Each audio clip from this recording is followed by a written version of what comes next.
Break के बाद आपका स्वागत है और अब आपको उत्तराखंड की हम खबरें बताएंगे। उत्तराखंड में चमोली के थराली में लैंडस्लाइड हुआ है। पहाड़ी का एक हिस्सा टूटकर गिर गया है और जिसकी वजह से सड़क भी बंद हो गई है और पहाड़ी पूरी तरह से टूट गई है। उसका मलबा प्राणमती नदी में समा गया है। बड़े बड़े चीड़ के पेड़ भी प्राणमती नदी में समा गए हैं। पहाड़ में बारिश के दौरान भूस्खलन हुआ और ये लोगों के लिए मुसीबत बना हुआ है।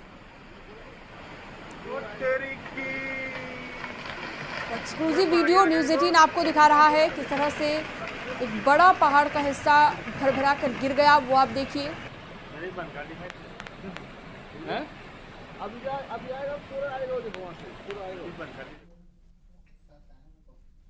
उत्तरकाशी की यमुनोत्री में डाबरकोट के पास लगातार भूस्खलन हो रहा है। डाबरकोट में लैंडस्लाइड की नई तस्वीर सामने आई है और पहाड़ी से लगातार गिर रहे हैं पत्थर। यमुनोत्री हाईवे डाबरकोट के पास 3 दिन से हाईवे बंद है। साथ ही गंगोत्री हाईवे भी लालठांग के पास सुबह से ही बंद है। तस्वीरें आप देख रहे हैं, एक्सक्लूसिव तस्वीर डाबरकोट के पास किस तरीके से भरभरा कर ये पहाड़ी गिरी है। इसके बाद रास्ते को बंद कर दिया गया है। लालठांग के पास भी रास्ते को बंद किया गया है। नीचे गया।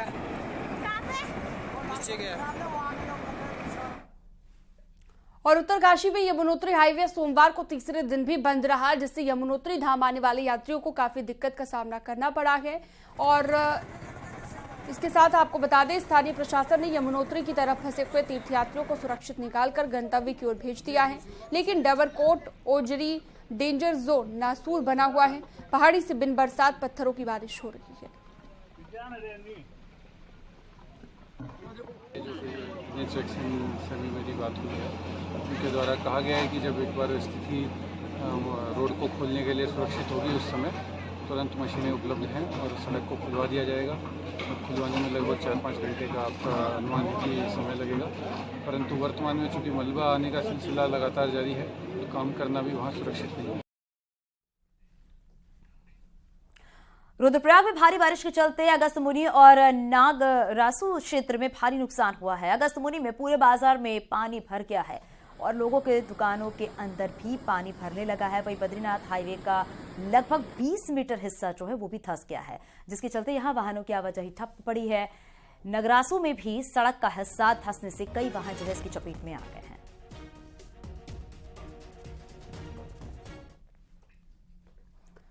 और चमोली से बड़ी खबर आ रही है। जोशीमठ नगर क्षेत्र में फिर से बढ़ने लगी है कुछ जगहों पर दरारें और नगर के सिंधार और गांधी वार्ड में दरारें पड़ रही हैं।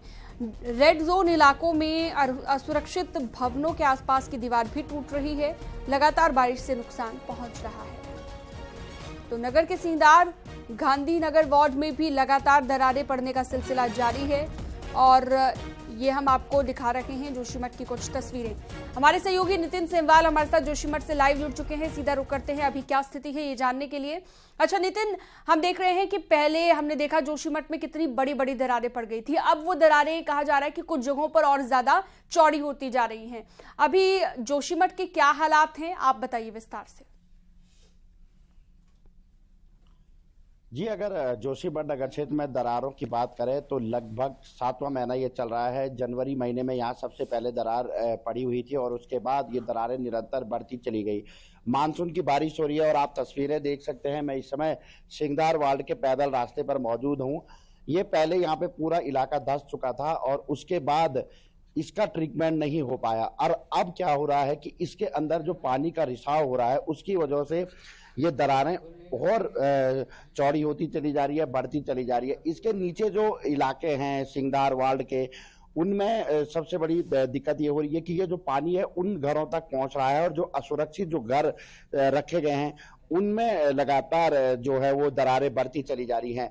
अब सबसे बड़ी समस्या ये है कि जब बारिश बंद होगी तो एक बार फिर से जैसे जनवरी के महीने में हमने देखा था कि दरारें बिल्कुल धूप में ज़्यादा फट रही थी, अब वही स्थिति एक बार फिर से यहाँ पे उभर रही है क्योंकि पानी का रिसाव इन दरारों के अंदर से लोगों के घरों तक पहुँच रहा है और उन घरों में दरार बढ़ने का जो सिलसिला है वो अब आने वाले समय में और बढ़ सकता है। ये भी चिंता लोगों को है। एक सबसे बड़ी बात ये भी है कि जिस तरीके से लगातार दरारें बढ़ रही है तो प्रशासन की ओर से जो व्यवस्थाएं होनी चाहिए थी वो व्यवस्थाएं यहाँ पे दिख नहीं रही है। हालांकि और इसीलिए नितिन ये सवाल भी खड़े हो रहे हैं कि प्रशासन को पहले से ही व्यवस्थाएं दुरुस्त करनी चाहिए थी, लेकिन लापरवाही साफ तौर पर देखी जा सकती है। बहुत शुक्रिया नितिन इस पूरी जानकारी के लिए। उत्तराखंड के 6 जिलों में तेज बारिश का येलो अलर्ट जारी किया गया है। देहरादून, बागेश्वर, चमोली, नैनीताल, उधम सिंह नगर और चंपावत के लिए मौसम विभाग ने आपको बता दें कि ये संभावना जताई कि तेज बारिश हो सकती है। अलर्ट रहने के लिए भी कहा गया है और ये 6 जिले हैं जिसकी बात की जा रही है जहां पर तेज बारिश हो सकती है और इसी को देखते हुए ये अलर्ट जारी किया गया है। और दिल्ली में बीजेपी की मीटिंग, आज लोकसभा चुनाव की तैयारियों को लेकर दिल्ली में मीटिंग होगी। राष्ट्रीय अध्यक्ष जेपी नड्डा सभी सांसदों के साथ मीटिंग लेंगे। प्रदेश अध्यक्ष महेंद्र भट्ट भी शामिल होंगे। पार्टी के आगे के कार्यक्रमों को लेकर यहां चर्चा की जाएगी। महाजनसंपर्क अभियान के दौरान जनता से मिले फीडबैक को लेकर भी मंथन होगा। राम मंदिर, यूसीसी, सांस्कृतिक राष्ट्रवाद, इन सभी के तहत बद्रीनाथ, केदारनाथ, मानसकान कॉरिडोर, हरिद्वार ऋषिकेश कॉरिडोर का भी प्रचार किया जाएगा। तो पार्टी के आगे के कार्यक्रम क्या रहेंगे ये तय किया जाएगा। बीजेपी की एक महत्वपूर्ण मीटिंग दिल्ली में आज होने जा रही है। इससे पहले हमने देखा कि मुख्यमंत्री पुष्कर सिंह धामी ने केंद्रीय परिवहन मंत्री नितिन गडकरी से भी मुलाकात की थी और अब चुनाव की तैयारियों को लेकर भी लगातार बीजेपी एक्टिव नजर आ रही है। बैठकों का दौर अलग अलग जगहों पर जारी है और महेंद्र भट्ट भी इस बैठक में शामिल होने वाले हैं। तो दिल्ली में बीजेपी की एक महत्वपूर्ण बैठक 2024 के लिहाज से, 2024 लोकसभा चुनाव को देखते हुए। और चलिए सीधा रुख करते हैं, भारती सकलानी हमारे साथ जुड़ गई हैं ज्यादा जानकारी के लिए देहरादून से। भारती, इससे पहले हमने देखा मुख्यमंत्री ने नितिन गडकरी से मुलाकात की थी और प्रदेश के जो प्रोजेक्ट्स हैं, जो विकास कार्य है, उन्हें लेकर चर्चा की थी। लेकिन अब 2024 को लेकर भी बीजेपी काफी एक्टिव है। कौन कौन रहने वाला है इस बैठक में जो दिल्ली में होगी उत्तराखंड बीजेपी की? सभी सांसद रहने वाले हैं। बीएल संतोष रहेंगे, दुष्यंत गौतम रहेंगे, रेखा वर्मा रहेंगी और आगे की रणनीति लोकसभा चुनाव को लेकर क्या कुछ रहने वाली है ये एजेंडा यहां पर तय किया जाएगा। इसके अलावा सभी सांसदों को कार्यक्रम दिए जाएंगे, कहां कहां उन्हें प्रवास करना है, क्या क्या उनको आगे की रणनीति बनानी है, जो गवर्नमेंट ने काम किया है उनका प्रचार किस तरीके से करना है, ये सभी जो काम है, जो अभी तक प्रोजेक्ट रहे हैं प्रदेश में सरकार की तरफ से, उनको आगे कैसे जनता के बीच में ले जाया जाए, इन तमाम मुद्दों को लेकर रणनीति आज इस मीटिंग में बनने वाली है। मुख्यमंत्री पुष्कर सिंह धामी भी मीटिंग में मौजूद रहेंगे, वो भी इस मीटिंग में शामिल होंगे। लेकिन सबसे बड़ी बात जो है वो है लोकसभा चुनाव, अभी उपचुनाव भी होने, उपचुनाव को लेकर क्या कुछ रणनीति रहने वाली है, ये सब टिप्स जेपी नड्डा आज सांसदों को देने वाले हैं। भारती, ये भी बताइएगा क्योंकि 2024 लोकसभा चुनाव के लिहाज से ये बैठक काफी अहम मानी जा रही है और कई ऐसे अहम मुद्दे जिनको लेकर चर्चा भी की जाएगी। लेकिन अब जरा ये भी बताइएगा क्योंकि आगे के रोड मैप को लेकर किस तरीके से उत्तराखंड में 2024 के लोकसभा चुनाव को लेकर तैयारी देखने को मिल रही है। देखिए, इससे पहले आपने देखा होगा 1 महीने तक महाजनसंपर्क अभियान बीजेपी ने चलाया। उसमें यहाँ पर गोल सेट किए गए, जनता से फीडबैक लिए गए, घर घर जाया गया और वहां पर डोर टू डोर कैंपेन में जो जनता ने फीडबैक दिए हैं उन पर मंथन होगा। कौन कौन सी वो बातें जो इम्प्लीमेंट की जा सकती है, ये तमाम बातें भी यहाँ पर डिस्कशन का हिस्सा रहने वाली हैं। इसके अलावा जैसा कि मैंने कहा कि अभी बागेश्वर में विधानसभा का उपचुनाव होना है, निकाय चुनाव प्रदेश में होने हैं, उसके लिए बीजेपी किस तरीके से अपनी तैयारी कर रही है, ये सब बातें इस मीटिंग का हिस्सा रहेंगी। बिल्कुल भारती, और ये कहा जाता है हमेशा ही कि बीजेपी हमेशा चुनावी मूड में रहती है। तैयारियां ग्राउंड जीरो पर किस तरीके से की जाती है, इसकी बारीकियां हमेशा ही देखने को मिलती है। शुक्रिया इस पूरी जानकारी के लिए। आगे बढ़ते बात करते हैं, दिल्ली में केंद्रीय परिवहन मंत्री नितिन गडकरी, कल सीएम पुष्कर सिंह धामी से मुलाकात हुई है। गडकरी आवास पर जाकर सीएम धामी से मुलाकात की है और बैठक के बाद सीएम ने कहा है कि उत्तराखंड में हाईवे, रोपवे और टनल के कई काम जो है वो प्रस्तावित है, जिसको लेकर केंद्रीय मंत्री से चर्चा हुई है। इसके साथ ही परिवहन मंत्री नितिन गडकरी फ्लड डिमेजिंग का पुराना भुगतान जो है जारी करने को कहा है और मसूरी टनल को जल्दी पूरा करने के लिए NHAI को निर्देश भी दिए गए हैं। CRIF में 250 करोड़ रुपए की सड़कों की योजनाओं को उन्होंने स्वीकृति प्रदान करने का आज निर्देश दिए हैं। इसके साथ साथ FDR के अंतर्गत जो हमारे राज्य के लिए फ्लड डैमेजिंग रोड्स हैं, उनके पुराना भुगतान है, उस भुगतान को भी उन्होंने पुनः उन सभी को पुनः प्रस्ताव के रूप में प्रेषित करने के लिए कहा है। देहरादून से बड़ी खबर है। कैबिनेट मंत्री प्रेमचंद अग्रवाल ने बयान दिया है कि कांग्रेस नेता हरक सिंह रावत का वीडियो वायरल करना ठीक नहीं है। प्रेमचंद अग्रवाल ने कहा है कि हरक सिंह रावत ने अजीब व्यवहार किया है और मंत्री के साथ बातचीत का ऑडियो रिकॉर्ड किया है और फिर उसका वीडियो बनाकर लोगों में प्रचारित किया है। प्रेमचंद अग्रवाल ने कहा कि ऐसा करना विश्वास खत्म करने वाला कदम है। प्रेमचंद अग्रवाल ने यह भी कहा कि कांग्रेस सस्ती लोकप्रियता के लिए ऐसे हथकंडे अपना रही है। आपको बता दें कि कांग्रेस नेता हरक सिंह रावत और प्रेमचंद अग्रवाल की IDPL ऋषिकेश में घरों को खाली करने के मामले को लेकर बातचीत हुई और इस मामले पर हरक सिंह रावत ने कोटद्वार का एग्जाम्पल दिया था। अजीब सा व्यवहार माननीय हरक सिंह रावत जी के द्वारा किया गया। हरक सिंह रावत जी हमारे उत्तराखंड के बहुत वरिष्ठ नेता हैं, अनेकों बार मंत्री रहे हैं, नेता प्रतिपक्ष रहे हैं। जब उनका एक फ़ोन मेरे पास आता है और जिस विश्वास के साथ मैंने उनकी बातों का जवाब दिया और मुझे दुख के साथ कहना पड़ रहा है कि एक मंत्री के साथ उनकी वार्तालाप को उन्होंने रिकॉर्ड भी किया और उसकी वीडियो बनाई और जिसको अपलोड करके पूरे लोगों में प्रसारित किया।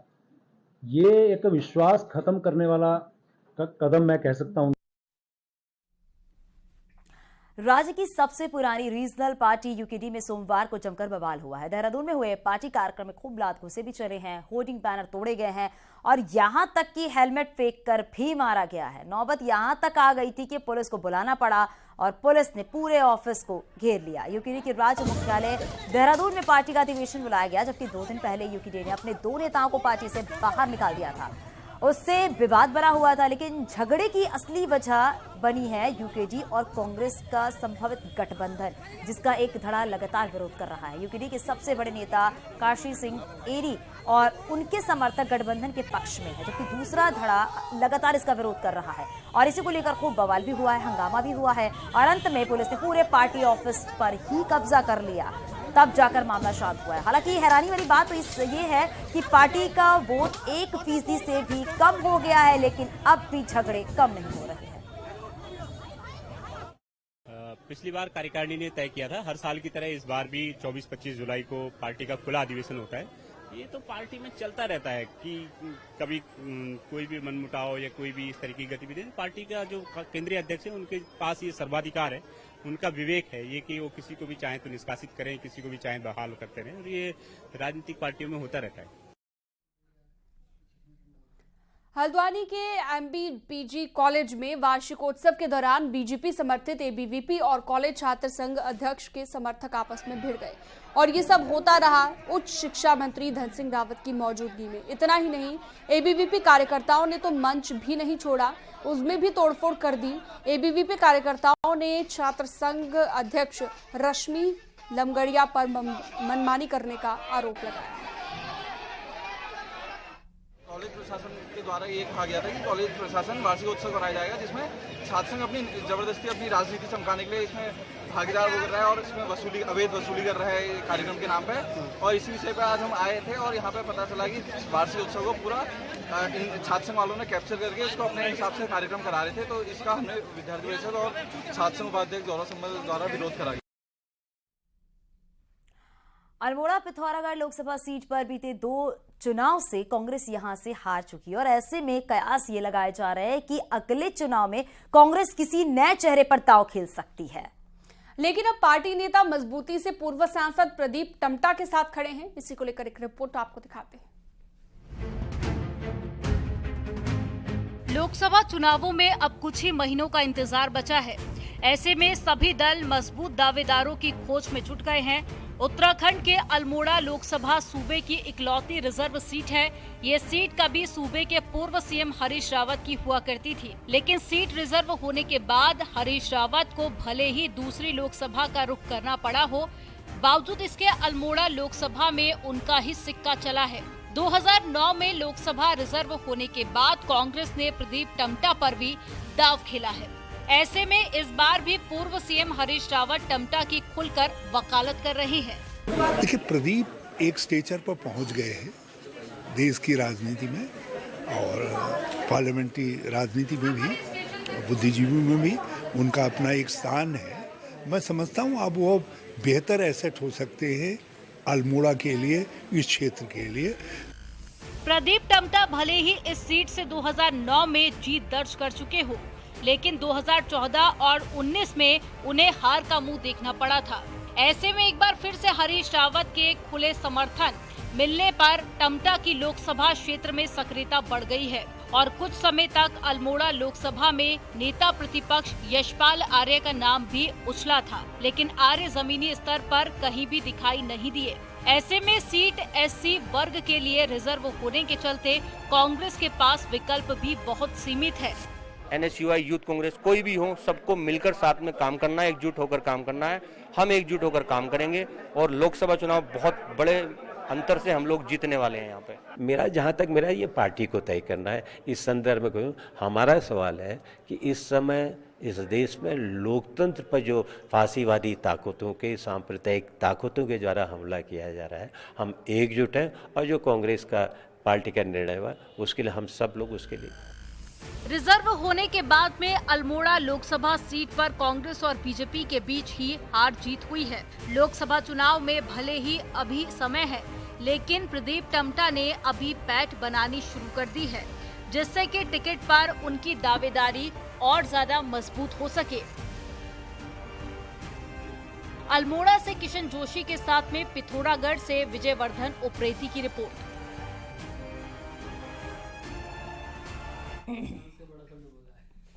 पिथौरागढ़ में हवाई सेवा की घोषणा एक बार फिर से होने जा रही है और फिर से अब इस घोषणा को हवा हवाई कर दिया गया है। दावा ये किया गया था कि 25 जुलाई से पिथौरागढ़ और देहरादून के बीच उड़ान शुरू हो जाएगी, लेकिन अब ये मामला अटक गया है। फ्लाईबिग एयरलाइंस ने डीजीसीए की औपचारिकताओं को अभी भी पूरा नहीं किया है, लिहाजा हवाई सेवा में फिर से देरी हो रही है। वहीं एयरपोर्ट प्रशासन का ये कहना है कि हवाई सेवा को शुरू करने की सभी तैयारियां पूरी की जा चुकी हैं। ऐसे में अब नया दावा ये किया जा रहा है कि जुलाई के अंत तक या फिर अगस्त की शुरुआत में फ्लाइट उड़ेंगी। हालांकि तब भी ऐसा हो पाएगा ये पूरी तरह से कंफर्म नहीं है। हमारा एयरपोर्ट तैयार है, हम लोगों को अप्रूवल भी मिल चुका है और लाइसेंस भी प्राप्त हो चुका है। उनका जो फ्लाईबिग को ये रूट अलॉट हुआ है तो उनका एयरक्राफ्ट भी आ चुका है। कुछ और फॉर्मेलिटीज बाकी है उनकी डीजीसीए की तरफ से, उन्होंने अप्लाई कर रखा है। नैनीताल के मेट्रोपॉल से अतिक्रमण तो हट गया है, लेकिन अब दूसरी जमीनों पर कब्जे का संकट जो है वो बढ़ गया है, क्योंकि यहां से हटाए गए लोग नई जगह की तलाश में हैं।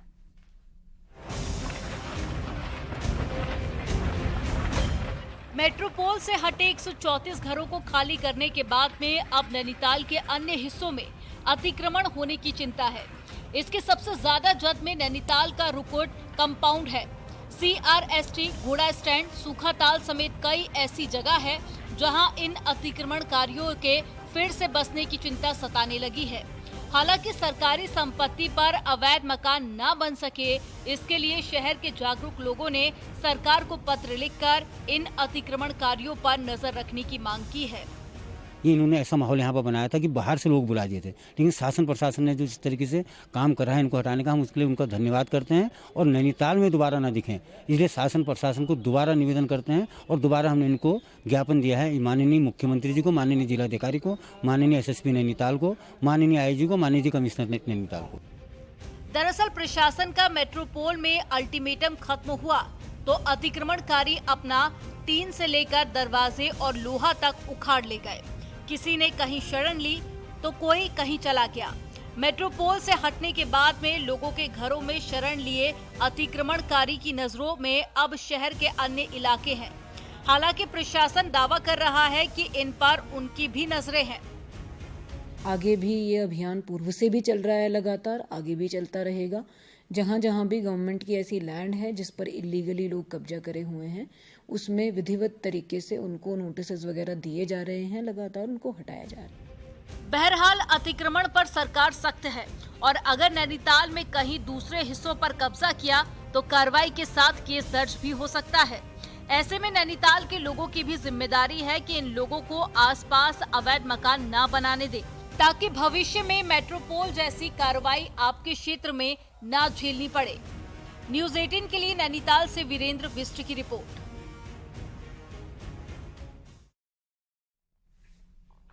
और अब एक नजर डालते हैं पहाड़ की 10 बड़ी खबरों पर। अल्मोड़ा पुलिस ने 162 ग्राम स्मैक के साथ 2 तस्करों को गिरफ्तार किया है जो बरेली से स्मैक लाकर यहां बेचते थे। अल्मोड़ा के विकास भवन में सचिव BVRC पुरुषोत्तम ने अधिकारियों की बैठक ली है और लापरवाही पर कई को फटकार लगाई है। हरिद्वार सांसद रमेश पोखरियाल निशंक चाय पर चर्चा कार्यक्रम में शामिल हुए और विकास से जुड़े कई मुद्दों पर सवालों के जवाब भी दिए। कुमाऊं की सबसे बड़ी अस्पताल सुशीला तिवारी में अब मरीजों को मॉडर्न तकनीक के साथ MRI की सुविधा मिलेगी। उसका फायदा कुमाऊं के सभी मरीजों को मिलेगा।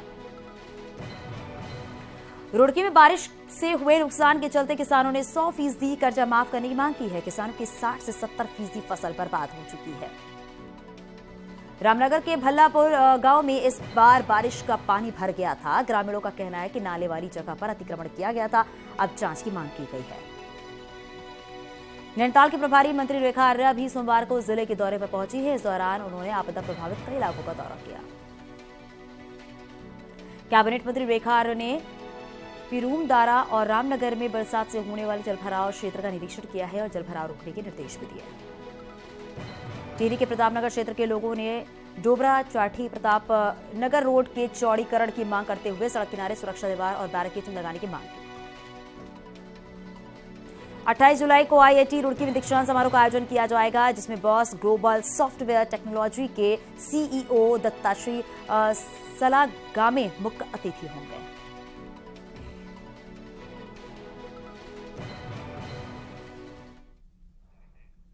और यहाँ वक्त तो चला एक छोटे से ब्रेक का, और आगे देखिए सुबह 8 बजे की स्पेशल खबर।